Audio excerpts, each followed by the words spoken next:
Сәлем қыздар, сәлем оқырмандарым. Ендеше бүгін сіздермен бірге арқамызды түзеу ұстауға тырысамыз.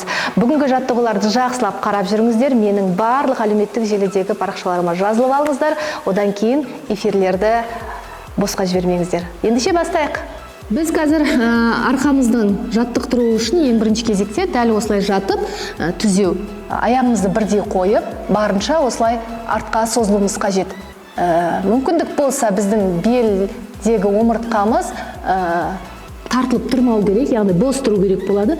Дәл осындай жаттығуды бірнеше рет жасауымыз қажет. Және мүмкіндік болса біраз уақыт пауза ұстап тұруға тырысамыз. Бұл енді жаттығу өздеріңіз байқасаңыздар, істеп көрген кезде білінеді. Біздің арқамыздың және мына көкіректегі кеудемізді ашуға көп көмектесетін жаттығулардың бірі болып есептеледі.